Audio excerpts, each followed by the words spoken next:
நான் ரீசெண்டாக ஹாங்காங் போயிருந்தப்ப ஏர்போர்ட்லேருந்து வெளியே வந்து ஹோட்டலில் செக்இன் பண்ணுறதுக்காக ஒரு டாக்ஸியை கூப்பிட்டுருந்தேங்க.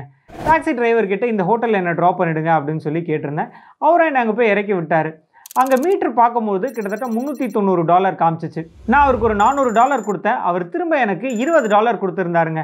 அவர்கிட்ட என்னப்பா மீட்டரில் $390 தானே காமிச்சிச்சு, நீங்கள் $10 தானே எனக்கு திரும்பி தரணும், $20 ஏன் கொடுக்குறீங்க அப்படின்னு கேட்டிருந்தேன். அவர் என்ன சொன்னார்னா, நீங்கள் என்னை இந்த ஹோட்டலில் ட்ராப் பண்ண சொல்லியிருந்தீங்க.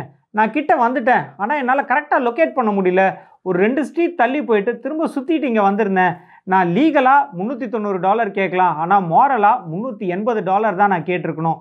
அதனால தான் உங்களுக்கு $20 திரும்ப கொடுத்தேன்னு சொல்லியிருந்தார். கூடவே அவர் சொன்ன விஷயம் என்னென்னா, நான் வெறும் டாக்ஸி டிரைவர் மட்டும் கிடையாதுங்க, ஏர்போர்ட்டுக்கு வெளியே இருக்கக்கூடிய அத்தனை டாக்ஸி டிரைவர்ஸுமே ஹாங்காங்கோடைய பே பண்ணாத ஒரு பிராண்ட் அம்பாசிடர்ஸ்.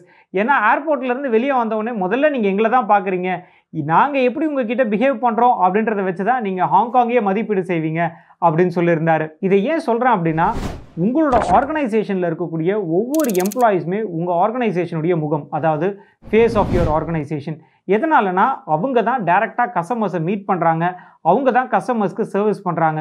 ஸோ அவங்க எப்படி உங்களோட கஸ்டமரை ட்ரீட் பண்ணுறாங்களோ அதை பேஸ் பண்ணி தான் உங்களுடைய ஆர்கனைசேஷன் எப்படி இருக்குது அப்படின்றத உங்களோட கஸ்டமர் மதிப்பீடு செய்வார். They are the face of your organisation. எம்ப்ளாயிஸை ட்ரெயின் பண்ணுறதுக்காக அட்லீஸ்ட் ஒவ்வொரு நாளும் ஒரு 30 நிமிஷமாவது இன்வெஸ்ட் பண்ணுங்கள். எந்த அளவுக்கு உங்களோட எம்ப்ளாயிஸ் ட்ரெயின்டு எம்ப்ளாயிஸாக இருக்காங்களோ அந்த அளவுக்கு சீக்கிரமாக உங்கள் கோல் அச்சீவ் ஆகும். உதாரணத்துக்கு உலகத்துடைய நம்பர் 1 பேட்ஸ்மேனாக இருக்கலாம். அவர் கூட காலையில் எழுந்தவுடனே முதல்ல போய் ப்ராக்டிஸ் பண்ணிவிட்டு அதுக்கப்புறமா தான் மேட்சுக்கே போவார். ப்ராக்டிஸ் ட்ரைனிங் அப்படின்றது ரொம்ப ரொம்ப முக்கியங்க. Well trained employees are the key for your organisation success. நான் அறிவழகன், பிஸ்னஸ் லாயர். என்னோட கம்பெனி பேர் ல இன்டெலிஜென்ஷியா பிரைவேட் லிமிடெட். மறக்காமல் சேனலை சப்ஸ்கிரைப் பண்ணிடுங்க.